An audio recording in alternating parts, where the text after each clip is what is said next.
It started with little things. Forgetting where he parked the car. Calling my sister by my name. Misplacing his glasses while they were on his head. We laughed it off. Classic dad, I'd say. He'd chuckle and call himself an old dog in a digital world.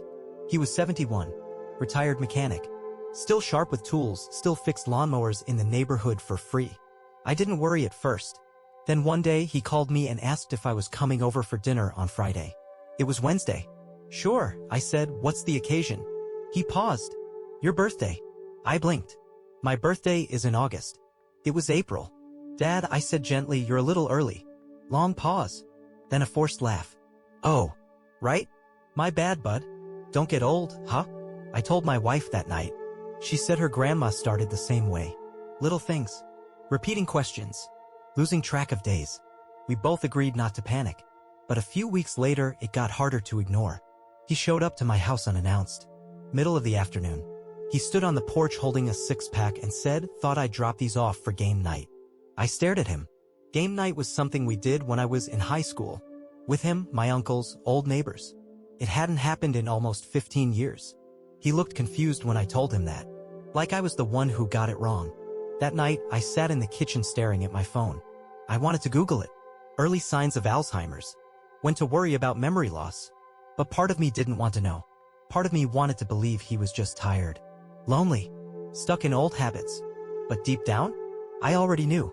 This wasn't about forgetting birthdays. This was the beginning of forgetting me. It happened on a Monday.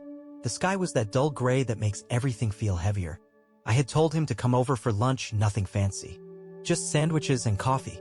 He'd always liked coming by, said it got him out of his head. I watched him pull into the driveway. Same truck he's had for years.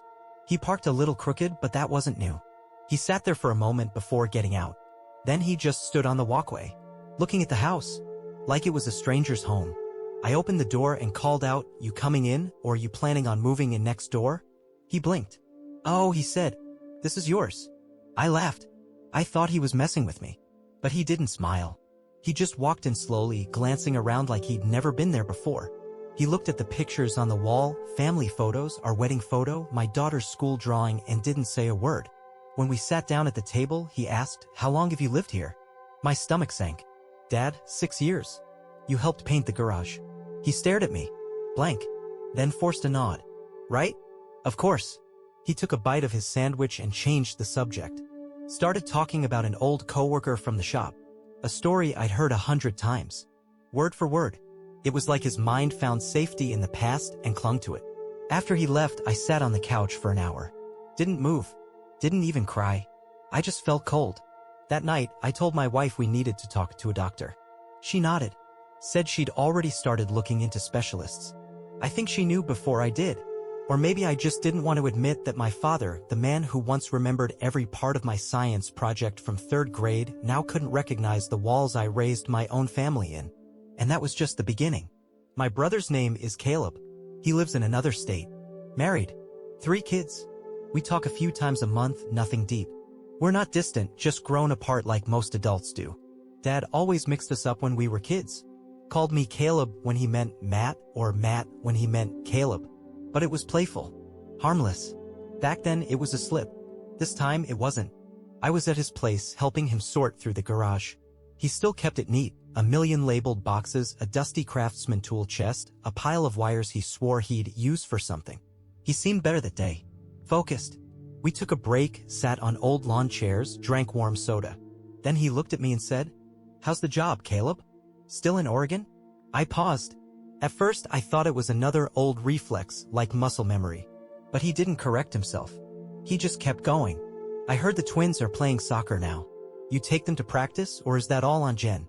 I froze. Caleb has twins. A wife named Jen. Lives in Oregon. He wasn't making small talk. He was describing someone else's life to my face like it was mine. I didn't know what to say. So I played along. They're doing well, I said softly. Soccer's busy? He smiled. You always were the athletic one. I'm not. We sat in silence for a bit after that. He closed his eyes in the sun. I watched the side of his face, looking for some sign that he knew. That he realized the mix-up. That maybe it was a joke. But nothing came. Later that night, I called Caleb. Told him what happened. He was quiet for a long time. Then he said, you're the one who stayed close. And he still thinks I'm the better son. That hit hard, but not as hard as this. He wasn't mad. He sounded resigned. It was a Sunday afternoon. I stopped by with some groceries. Nothing major, just milk, fruit, a pie he used to love. He always said store-bought pie was sawdust with sugar, but he'd eat the whole thing anyway. When I walked in, he was sitting in his recliner by the window.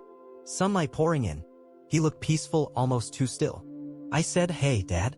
Brought some stuff." He looked up, smiled, but not the kind of smile you give someone you love. The kind you give a stranger holding a name tag. He tilted his head slightly, then asked, "And you are?" I thought I misheard. "What?" He pointed at me. Gently. No panic, no confusion. Just curiosity. "Sorry, I'm blanking. Remind me who you are." I stood there, heart in my throat. Grocery bag dangling from my hand. I looked at his eyes. My eyes. The ones I inherited. And they didn't recognize me. Not even a flicker. "I'm mad," I said softly. "Your son." His face changed then. A flicker of something, maybe shame, maybe fear. But he didn't fake it. He just nodded. "I'm sorry," he whispered. "I know I should remember. I really do." That night, I cried in my car outside his house for a long time. Not because I was angry. Not because I felt forgotten. But because I realized something brutal. He's still here. Still breathing. Still alive. But the version of him that knew me is already gone. And now every time I visit, I introduce myself again. And every time it hurts a little less. Not because it matters less, but because I've learned that loving someone who forgets you doesn't mean you stop remembering them.